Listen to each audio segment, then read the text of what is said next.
زمین کو ٹھیکے پر دینے کا کیا حکم ہے؟ کیا جائز ہے شرعن؟ محترم ناظرین کرام، زمین کو ٹھیکے پر دینے کی بعض شکلیں اور صورتیں ایسی ہیں جن سے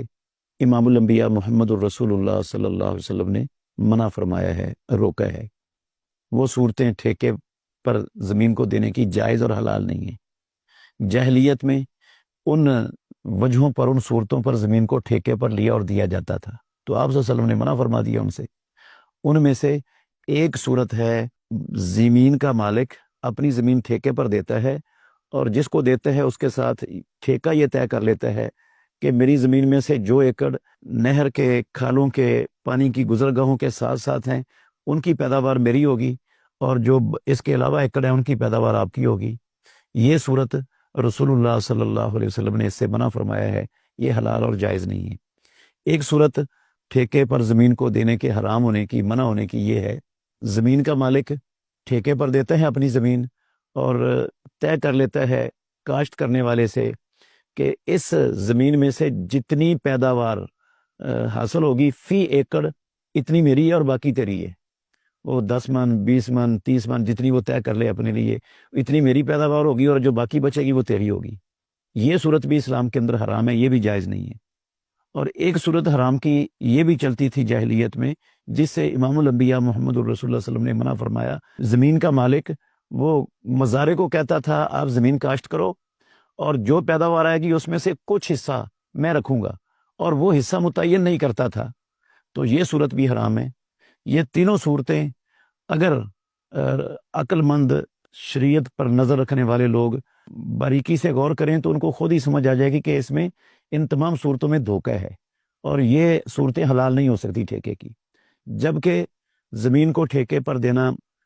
پیسوں کے بدلے میں فی ایکڑ طے کر لینا کہ فی ایکڑ سالانہ اتنا ٹھیکہ میں نے لینا ہے، اس میں کوئی حرج نہیں ہے، یہ جائز ہے۔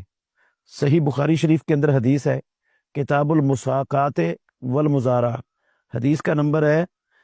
2346 اور 2347۔ رافع بن خدیج کہتے ہیں رضی اللہ عنہ کہ مجھے میرے دو چچاؤں نے بیان کیا کہ انہم کانوا یکرون الارض علی عہد النبی صلی اللہ علیہ وسلم بما ینبت علی الاربعاء او شیئا یستثنی صاحب الارض، کہ ہم رسول اللہ صلی اللہ علیہ وسلم کے زمانے میں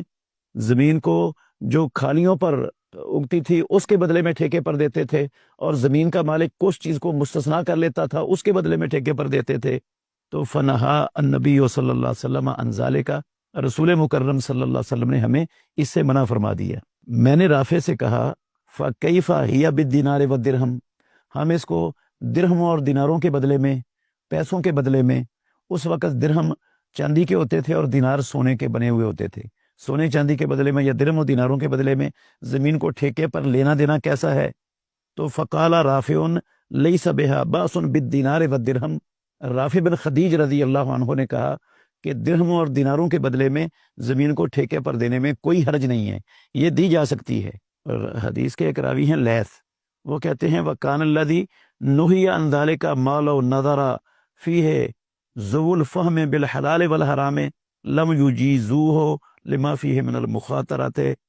کہ نبی مکرم صلی اللہ علیہ وسلم نے جس طرح کی ٹھیکے پر دینے سے منع فرمایا تھا، وہ ایسی صورت ہے کہ حلال و حرام کی تمیز رکھنے والا کوئی بھی شخص اسے جائز قرار نہیں دے سکتا تھا، کیونکہ اس میں ایک دوسرے کو خطرے میں ڈالنا اور کھلا ہوا واضح دھوکہ تھا۔ تو یہ جو صورت